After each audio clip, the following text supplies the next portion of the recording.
Hello. Welcome to Tutors of Life podcast, where we research life so you don't have to. Episode 446. This is your host, Shaun Tutor. And this is Sam. And this is a Tutor episode Yeah. where we try to teach you something new. It's a Sunday. It is a Sunday. We missed Friday's podcast. Yeah. Sorry, gang. Busy week. It was a very busy week. We Busy had week. Whiskeria on Tuesday night. Wednesday night, Sean's dad was in town. So we hung out with him. Thursday night was a gun banquet. Friday night was Mitch and Ashley's wedding rehearsal. And Saturday was The wedding. So this was like the first day all week that we didn't really have anything going on. Yeah. I'm going to tell you what. The wedding was a lot of fun. It was a lot of fun. It was a lot of fun. I had a good time. Mm-hmm. It's like anything. As it's coming, it's a stressor. Mm-hmm. And I don't know how to break out of that mindset. But even Andy talks about it still, of like, even if you know it's going to be fun, even if you know it's something you're going to enjoy, for some reason you still get anxiety. You still get like it's a stress for whatever fucking reason. You know what I'm saying? And like before I host an event, I don't get stressed or anxious for like Whiskeria meetings. Right, yeah. But like holding like a recon event, I'm like, or like, I had to give a speech, so I was like a little anxious to give a speech.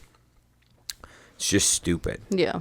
You're anxious for like, oh, I got to give up a day, like a full day, for this. Like it's like a little anxious knowing that you got to give up a day. Right. Like you're like, I could be working all day, but instead I'm going to be not even necessarily working, but like you just, it's not even that you're going to, like, you're not even going to do something necessarily better. It's just knowing that you have to commit a full day for something is the way I look at it. You know what I'm saying? Yeah. Just the commitment in general stresses you. That's what I'm saying. Okay. Yeah, it has nothing to do like, and it's not just the wedding or whatever. It's like whenever I've got a full day committed to something, for whatever reason, it always gives me a little strain. I get that, like, especially like even when we go up to Ashland just to visit family, it's like stressful because like we're like, we have to pack everything, and then we have to make sure like Mimi and the other dogs get along, and then how is baby gonna be on the way up? And yeah, I get it. And then we still got to get back. We got a podcast. We got a meal prep. We got to clean the house. We got to get ready for the next week. Like all that shit, dude. It's just stressors. It's just these little fucking stressors, which is so ridiculous. Yeah. Like it shouldn't stress you, and this is what's so annoying and so weird is like none of that shit should be like, and they're not even like big stressors like, oh, I can't handle it. It's just like these little micro stresses. It's enough to like make you like throw you off track leading up to it. Right. Exactly. And it's so weird because it's like, you're going to have fun. You're going to figure it out. It doesn't matter, but your body's stressed over it. But what Andy says is like, people ask him if he still gets like anxious going to speak. He's like, fuck, yeah, I do. And it's just like he said it's because he's anxious because he has an obligation to do well. And a lot of I've listened to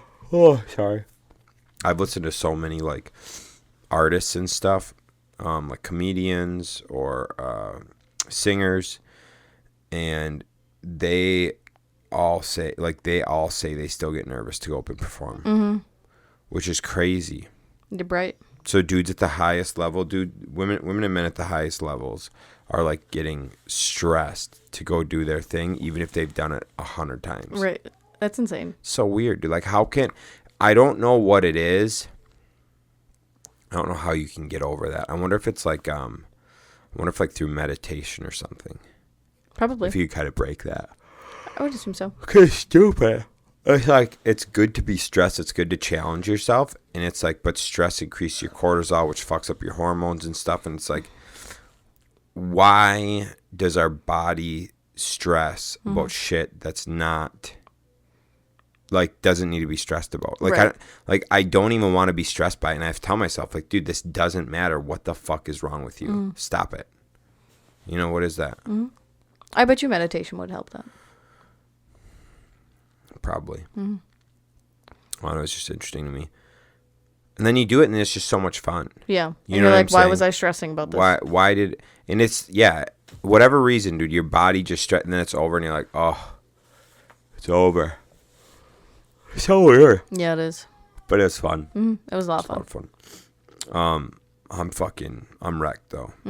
I am, This was the most drinking we have done in a while. I drink a lot.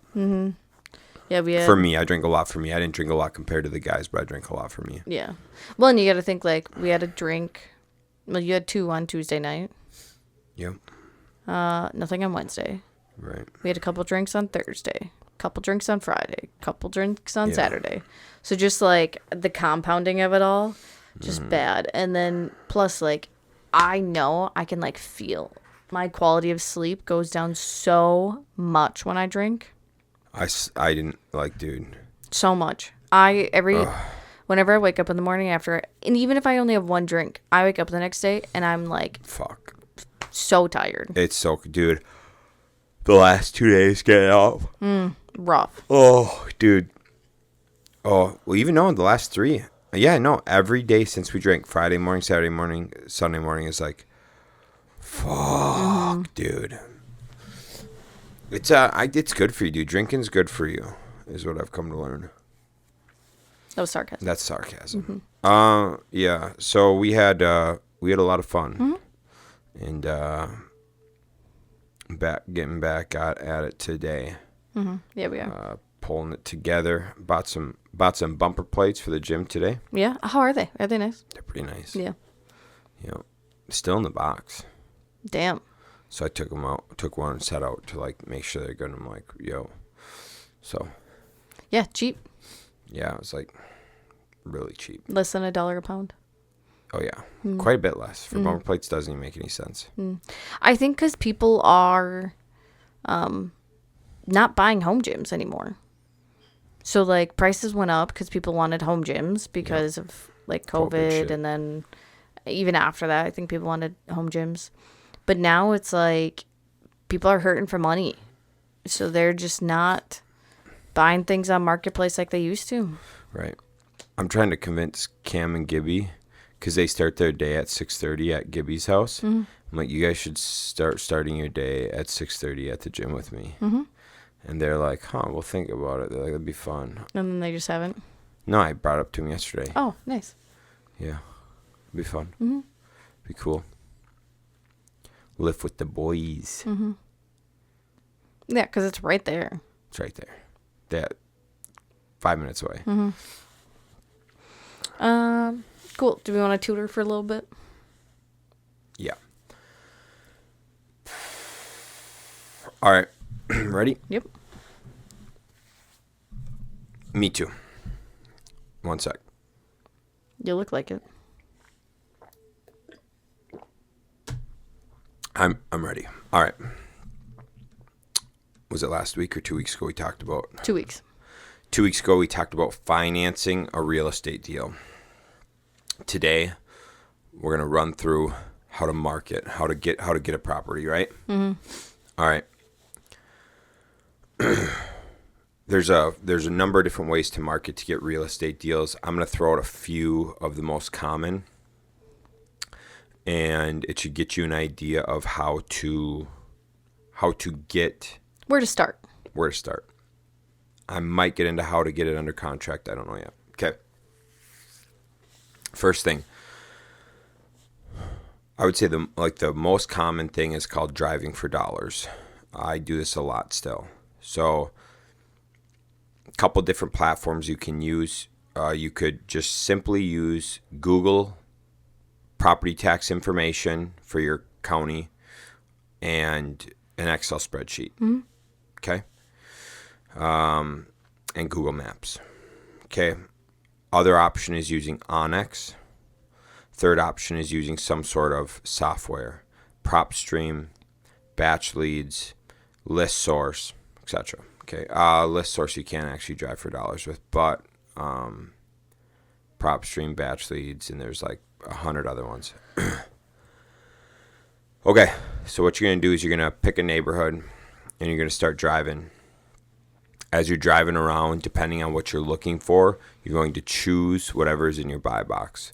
So for me, I'm looking for distressed houses. I look for two different things. I either look for multifamily under 12 units, or I look for 12 units and under, I should say, or I look for distressed houses. And so I drive around with my Onyx app pulled up. That's how I used to do it. I now use batch leads driving for dollars, but I used to use Onyx, so I'll give that example because that's the easier barrier to entry. So I drive around, and I have that app open, and when I see a distressed house, I screenshot the address, and I go around and I drive and I try to get about 50 addresses. So when you get back to the office, you're going to look these places up, which you can look up on Google, PropStream, batch leads, whatever, and you're going to look up you're going to get the regular address and the mailing address, and you're going to send a letter to these places. Okay. So you drove around. Something to keep in mind: if you're using Onyx gives you the mailing address, not necessarily the address of the place. Mm-hmm. So if you're driving around and you're on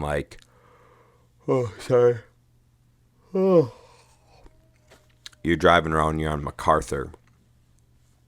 Well, you may be screenshotting MacArthur, right? Oh, this is MacArthur, and then you might have something on like Fairview or something, right? And it's like, oh, okay, this must be a rental or something, right? Because the address is at Fairview, and so this is like a landlord or something.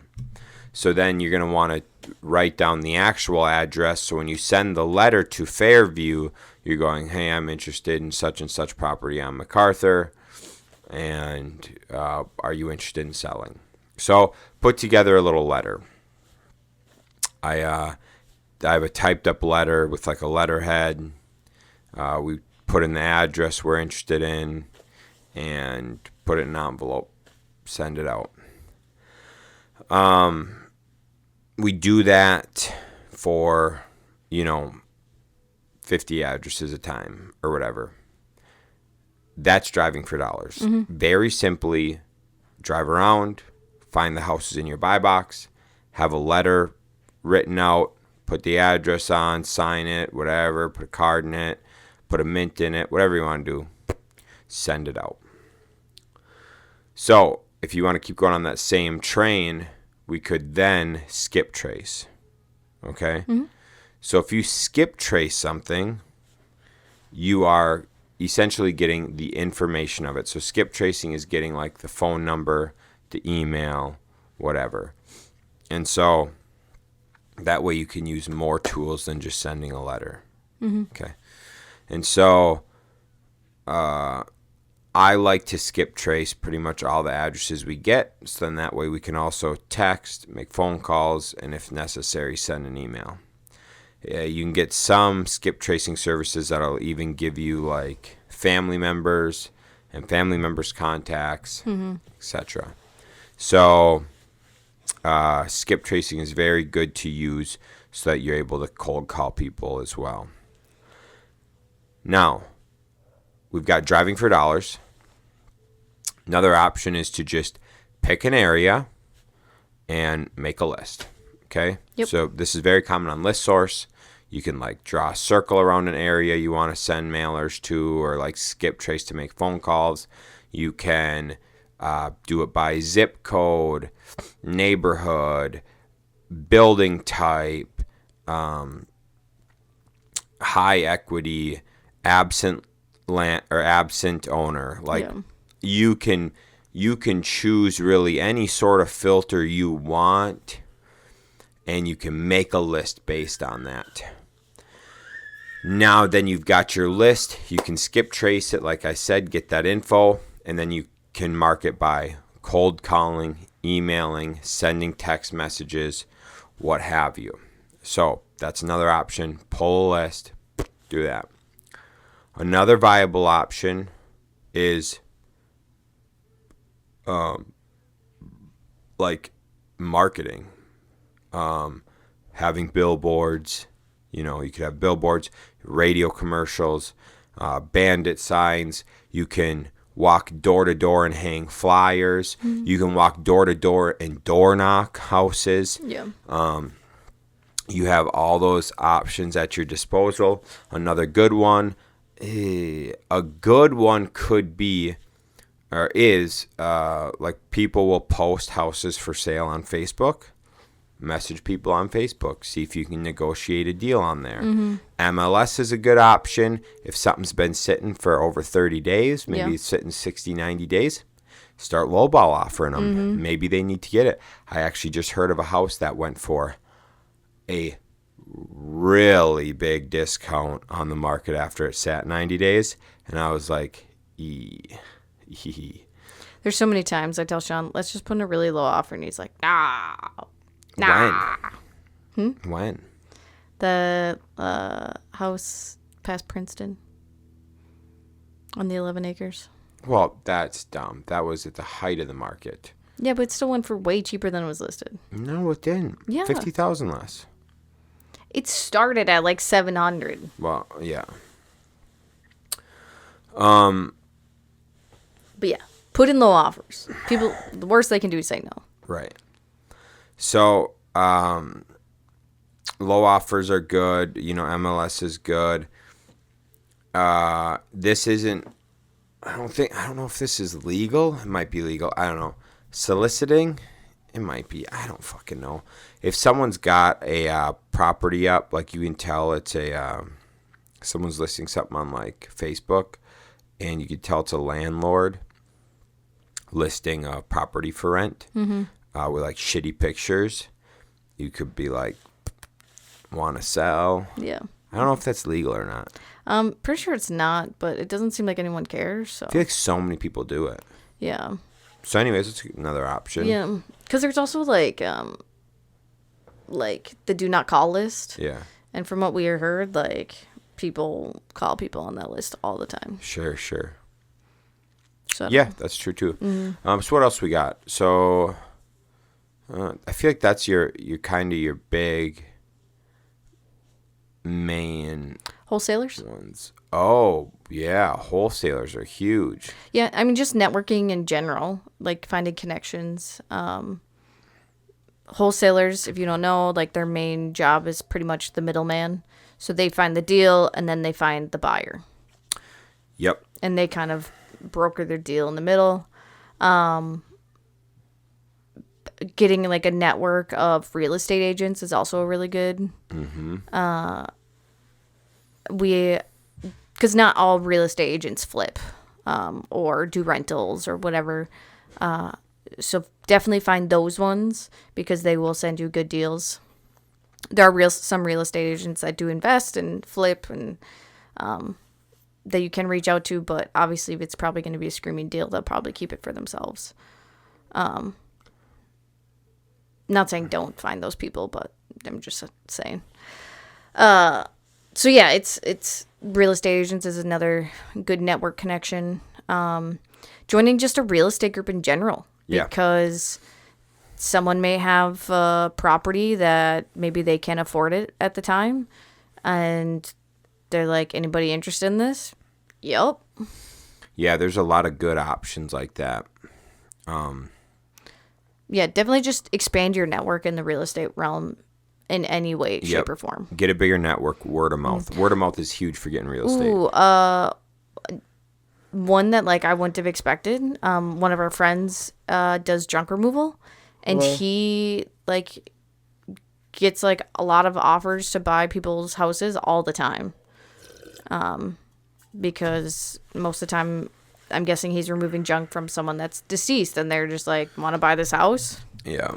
So, or getting kicked out or something, right? Or foreclosed on, and so yeah, befriending your junk removal person, not a bad option. Yep. Going to foreclosures, buying foreclosures. Yeah, sheriff sales. We've never done sheriff sales. I've been to them, but I just haven't bought nothing. You can go to auctions. I've been to auctions. I've bid on houses. Haven't had any luck, but been there and bid on them. Yeah, you know what? There's a ton of different ways. Yeah. Ton of different ways. Yeah, those are some of the big ones. Yeah. So you got driving for dollars. Yep. With that, sending letters. We send postcards as well. Yep.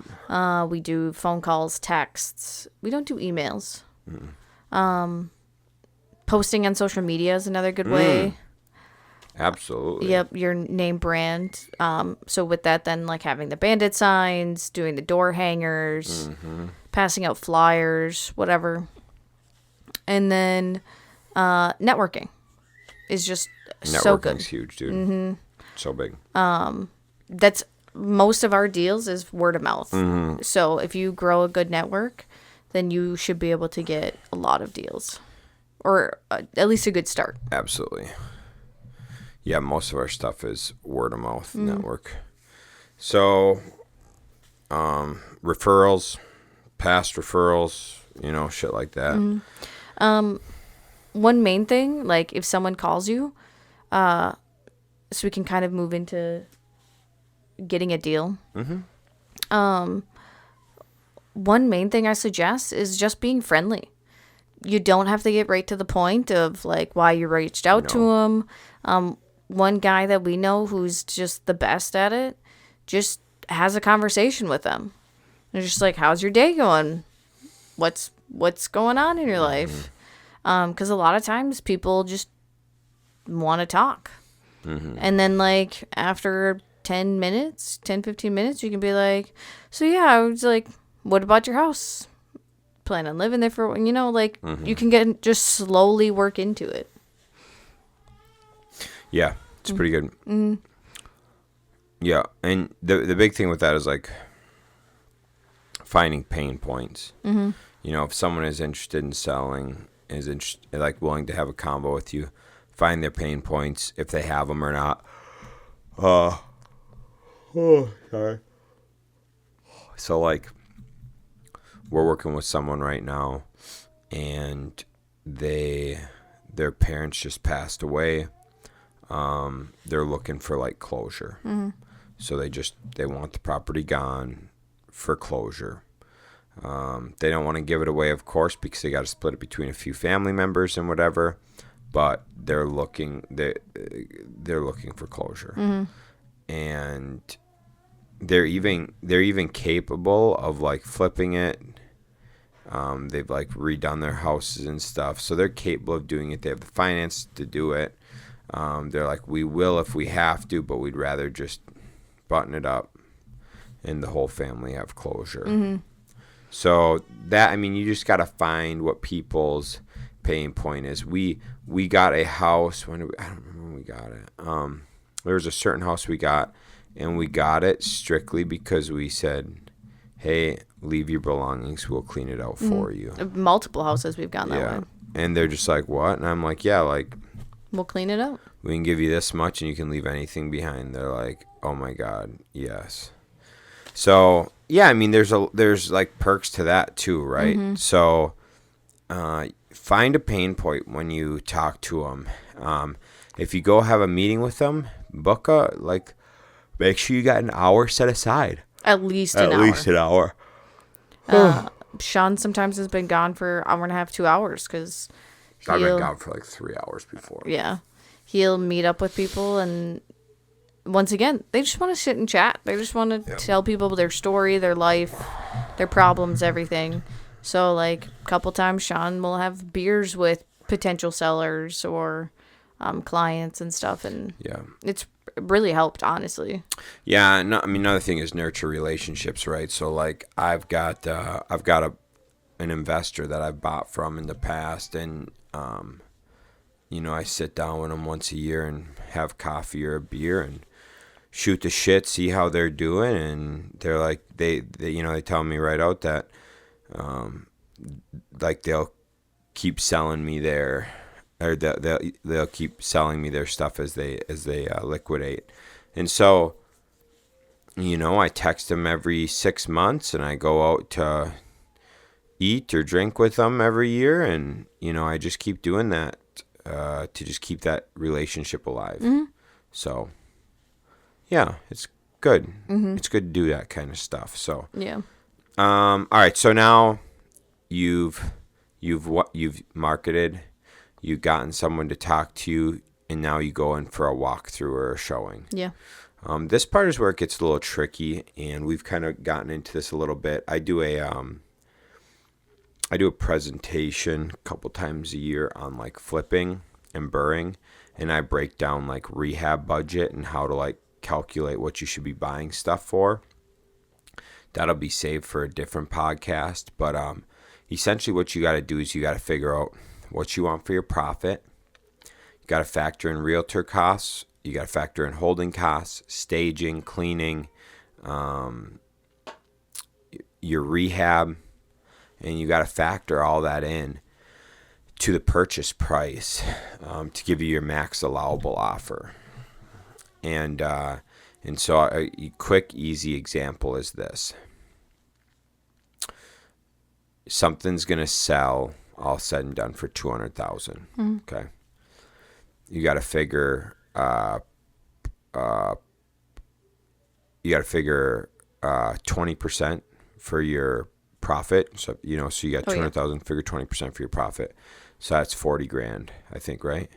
Or is it 50? No. 40. So $40,000. You got to figure 5% realtor fees. So $10,000. So right off the bat, your house is going to be worth $200,000 all said and done. You need to immediately subtract $50,000. So we're at $150. That's our base. That's the lowest we can buy it for. Now we got to subtract our rehab. You go through, needs a roof, needs siding maybe, and it needs new paint, floor, and say a bathroom, right? So let's say you got 15 on the roof, 12 on the siding, or let's just make it easy. 15 on the roof, 10 on the siding, you're at 25. Let's say you need 5 in flooring, you're at 30. You need a bathroom, you're at 40. And you need paint, so you're at 42. You got to figure staging for 2, so you're 44. Cleaning gets you at 45. Holding costs, 'cause it's going to take you 3, you're going to have this thing held for 4 months. So you got insurance, property tax, as well as your interest. So we're at 45. Let's say your holding's going to be another 3. So you have 48,000. So you take your 150 minus your 48, puts you at 102. Your offer is 102,000. Max allowable offer is 102. Depending on your situation, like we've got a team, we got a team we got to keep busy. A couple teams we got to keep busy. So if we're looking at coming up and we don't have a whole lot of work booked out, or we don't got a whole lot of properties, well, maybe we'll eat into our 20% profit by 5%. Or instead of a 20% profit, we'll take a 15 or a 10% profit, because you know what? We know we got to keep some guys busy. We got to keep things rolling. And it's not great, but at least guys are out there working, and we're getting our hourly. Right. So that's kind of how you look at running your numbers. And so you're really going to want to know, or bring someone in with, or getting a home inspection, whatever, on what the property needs. So if you've never done this before, I highly recommend getting home inspections. Yeah, definitely. Bringing a contractor friend who, getting a real estate group. Bring someone who's done it before a few times with you to walk through it and go, no, that foundation's fucked up. See that wall bowing right there? That's not good. You got water coming in, Or see that foundation crack? That's actually not the foundation. Oh, Jesus. Yeah, there's that too. Yeah. Learned that one this time. Doesn't mean it won't. Yeah, doesn't mean it matters. Yep. But yeah. So there's a lot of things like that. And so you marketed, you got someone to call you back or have you come out to the property. you walk through it, and you figured out what your max allowable offer is. You negotiate, and you come upon a price, right? Now we need to lock this thing up. And I love it. Is difficult, but I love locking shit up in person. Yeah. Dude, I'm telling you, if you can spend 3 hours with someone and lock this shit up in person, you're going to save yourself a lot of headache. Yeah, I think phone calls, it's just so easier. It's so much easier for someone to say no and to like stop calling you back and all this shit. It is so it is. And you know what? I go and I do a lot of like, I go and I look at a lot of places for like, I look at a handful of places like through realtors and through wholesalers. And so I can't make the offer. Yeah. And a lot of the time I can't talk numbers, because I got to do it through my realtor or through the wholesaler or whatever. And nothing against them. They bring me deals. I love them. Thank you for bringing me deals. You know what I'm saying? But I've noticed it affects closing rate. Yeah, I mean, it makes sense though, because who did they have the connection with? Who did they meet in person? Yeah, and now I can't negotiate with them. Right. It hurt. I've noticed it affects closing rates. And the other part is, when I go through something and I can sit there and go, hey, I looked up your property in this area, I ran comps, it's going to be worth about $200,000. And I'm like, very open and honest with you. I don't do this for fun. I have to make money. So I show them my percentage I'm going to take. I show them the realtor fees. I show them the staging, the cleaning, the holding. And then I go, all right, let me get into rehab. Think your house needs a roof? Yeah, it's pretty bad. Your kitchen's 50 years old. We got to update it. Yeah, we do. You have colorful carpet everywhere. Yeah, we can't have blue carpet. No, you can't. Okay. Got to paint it, of course. Yes, you got to paint it. I get it. Okay, awesome. Need to do some new trim here. Whatever, right? You go through it and I show them. I break it down and I go, hey, plain and simple, I can offer you $102,000. I just showed you how. It's, I can give you $102,000. And whether they go, all right, I get it, I totally get it. Would you be willing to go to 105 or 110? And I'm like, okay, sure, yep, we can do that. Or sometimes it's a hard no. Yeah. Sometimes I'm like, honestly, dude, this scares me, and like, I can't. 102 is questionable if this and this is bad, like, I think. Yeah, and I've done that straight up. I've been like, no, I'm nervous that you got a bad well and septic. You're not letting me get inspection contingencies. I can't go higher. You know, I'm stuck here. I'm sorry. And so it's shit like that, you got to take into account and stuff. So,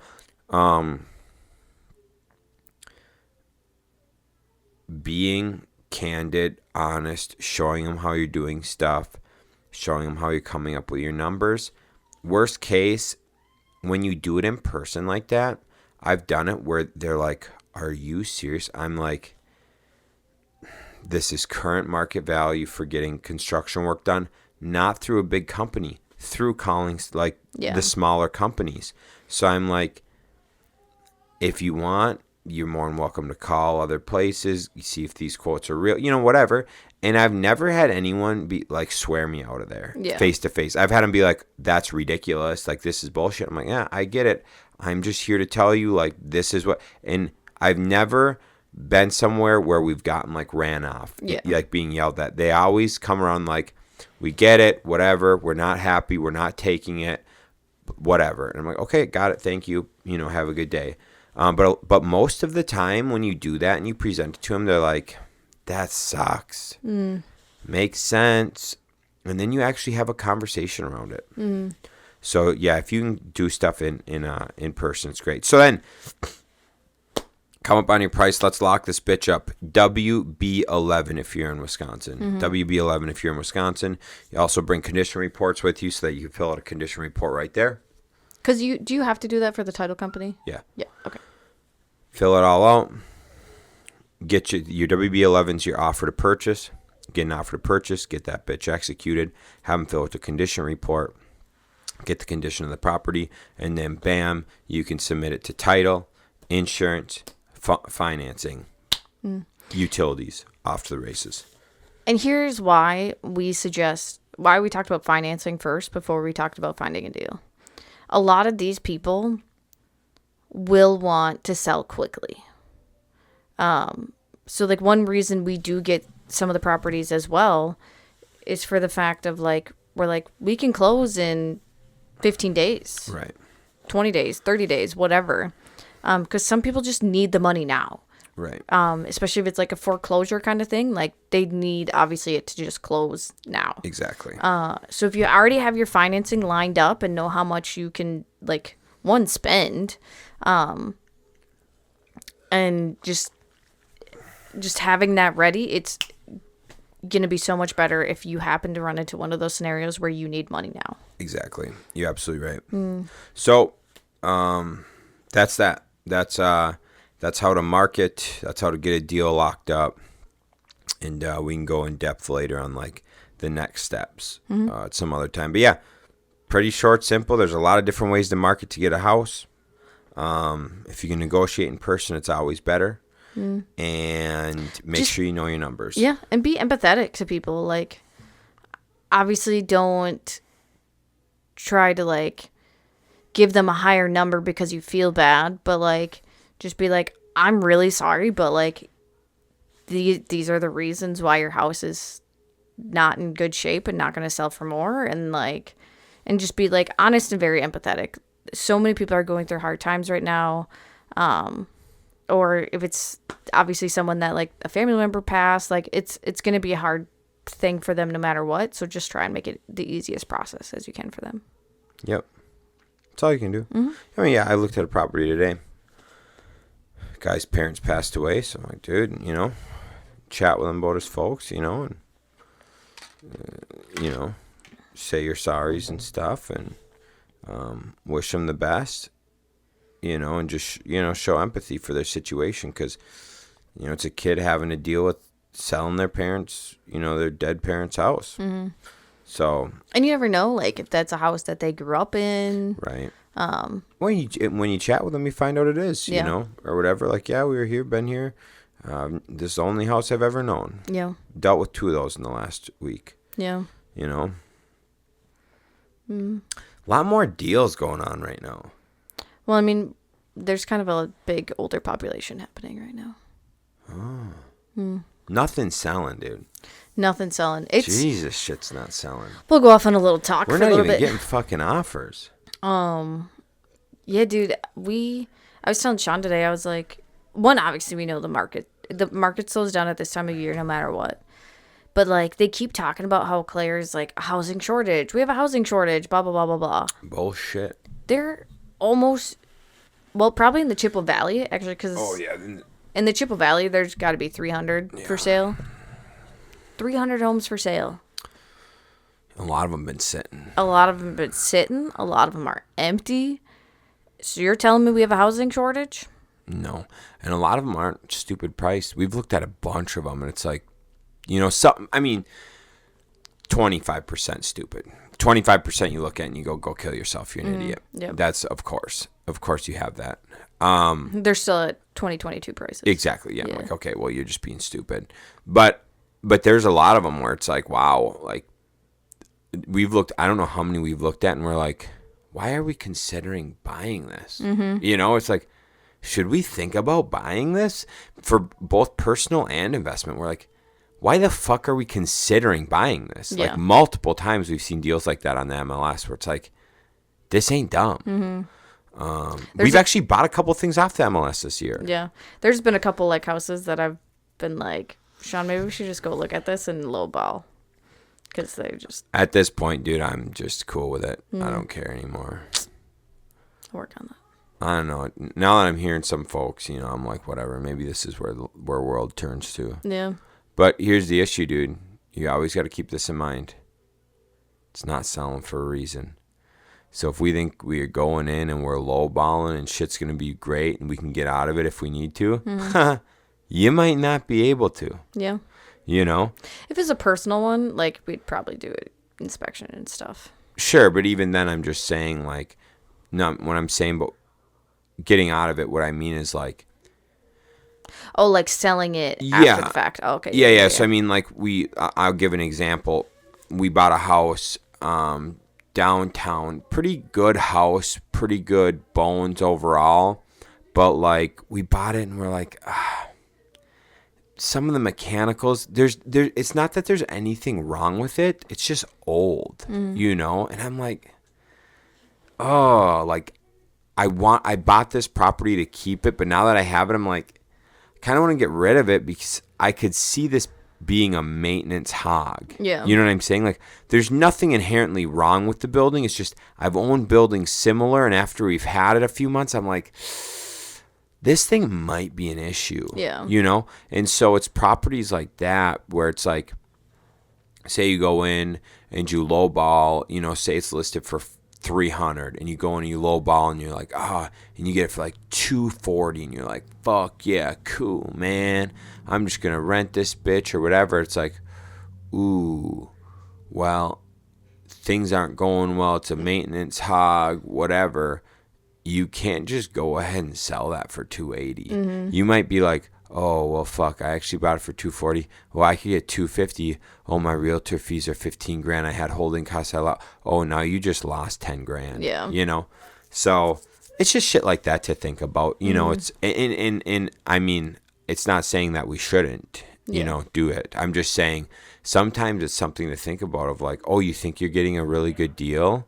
Yeah. But you can. I've done that with cars. Definitely. Gotten like multiple thousands off of cars thinking I'm getting a screaming deal. I go to sell, I can't even sell it for what I bought it for, and I'm like, what the fuck just happened? Yeah. I mean, there's a flip that we have on the market right now that we thought, like, it wasn't a screaming deal, but we're just like, you know what, we'll make a little bit of money, keep our guys busy, and it'll be gravy chain.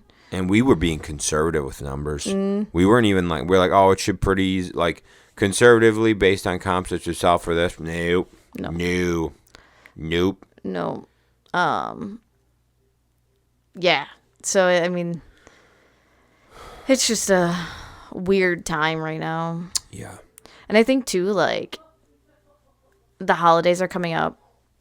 A lot of people are hurting for money and whatnot. And I'm sure they don't want to, like, stress themselves more with holidays. Oh, right.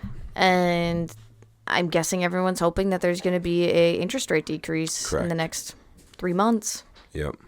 So, yeah, I sadly am afraid that some of our houses might sit on the market for the next 3 months. I mean, we talked about it. It might be worth just renting them out. Well, there's a couple we can't. There's a couple that the holding costs are just way too high. We gotta move them. Yeah. You know, there's a couple where it's like, no, we need to move these or we will be in bad spot. Yeah, I think the one that we really need to sell, well, actually, there's two that we really need to sell. But the one with the high holding costs, I think, should sell very easily because of the neighborhood Yeah, it's in. I agree.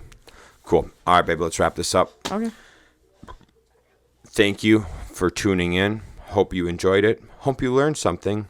And we should be back Friday. Should be back Friday. I don't think we have anything this week. I hope not, dude. I'm so over this. Me too. Okay. All right, gang. Thanks for tuning in. Catch you on the next one. Peace. See ya.